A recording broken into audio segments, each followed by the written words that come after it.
Hello viewers, সবাই কেমন আছেন? আশা করি সবাই ভালো আছেন। তো আজকে আমি আপনাদের জন্য যে টিউটোরিয়ালটা করতেছি সেটা হলো অ্যাক্টিভ ডাইরেক্টরি।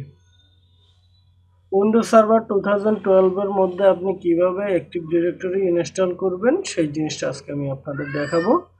তো প্রথমত আমি একটু বলে নেই যে অ্যাক্টিভ ডিরেক্টরি জিনিসটা কি। অ্যাক্টিভ ডিরেক্টরি জিনিসটা হলো আপনার ইউজার এবং গ্রুপ, তারপরে প্রিন্টার, তারপরে আপনার ইমেল, এই জিনিসগুলোর একটা প্রাইমারি ডাটাবেস বলা যায়। আপনার অ্যাক্টিভ ডিরেক্টরির মাধ্যমে আপনার ইউজার অ্যান্ড গ্রুপসের ইনফরমেশনগুলো প্লাস প্রিন্টার সার্ভার বা প্রিন্টার শেয়ার করা, এই ইনফরমেশনগুলো আপনার অ্যাক্টিভ ডিরেক্টরির মধ্যে থাকে। তো কথা না বাড়িয়ে মূলত চলে যাই আমরা মূল কাজে। অ্যাক্টিভ ডিরেক্টরি আপনার সার্ভারের ব্রেন বলতে পারেন।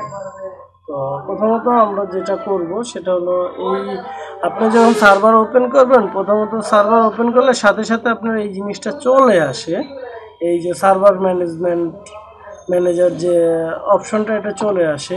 আর এটা যদি না আসে সেক্ষেত্রে আপনি কোনখান থেকে নিয়ে আসবেন সেটা দেখাচ্ছি। তো যদি আপনার সাথে সাথে সার্ভার ম্যানেজার অপশনটা যদি না আসে সেক্ষেত্রে দেখেন এইখানে এই যে এইটা হলো সার্ভার ম্যানেজার অপশন। এখানে আপনি ক্লিক করেন, ক্লিক করলে আপনার সার্ভার ম্যানেজার এই যে দেখেন ওপেন হচ্ছে, সার্ভার ম্যানেজার ওপেন হচ্ছে। বড় করে দিলাম। দেন আপনি কি করবেন, এইখানে দেখেন এই যে ম্যানেজ নামে একটা অপশন আছে, অথবা আপনি এইখান থেকে অ্যাড রুল অ্যান্ড ফিচার্স এখানে ক্লিক করতে পারেন। তো আপনি এইখান থেকেই ক্লিক করি আমি অ্যাড রুলস অ্যান্ড ফিচার এখানে ক্লিক করলাম। করার পর দেখেন এই স্ক্রিনটা আসবে বিগিনিং। তারপরে আপনি কি করবেন, এই যে এখানে নেক্সট নামে একটা অপশন আছে, এখানে নেক্সটে ক্লিক করবেন। তো নেক্সটে ক্লিক করার পর role base or feature base installation, এই অপশনটা এইভাবেই টিক দেওয়া থাকবে। দেন নেক্সটে প্রেস করবেন। তারপরে এখানে যা বাই ডিফল্ট যেভাবে আছে এইভাবেই থাকবে সব কিছু। তারপরে নেক্সট।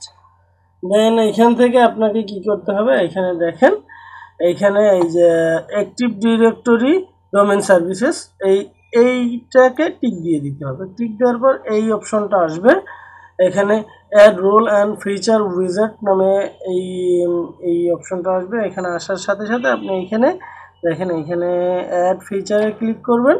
করার পরে এইখান থেকে আপনি দেখেন এইখানে আপনার এই জিনিসটা অ্যাড হয়ে গিয়েছে। তো অ্যাড হওয়ার পরে আপনি কি করবেন, নেক্সটে প্রেস করবেন। নেক্সটে প্রেস করার পর এখানে আরও অপশন আছে অনেক কিছুই, আপনি চাইলে এখান থেকে আপনি অ্যাডভান্স কিছু যদি দিতে চান দিতে পারেন। তো আমি এখানে অন্য কিছুই দিব না, জাস্ট আমি অ্যাক্টিভ ডিরেক্টরিটা কীভাবে কনফিগার করতে হয় আমি ওই জিনিসটাই আপনাদের দেখাচ্ছি।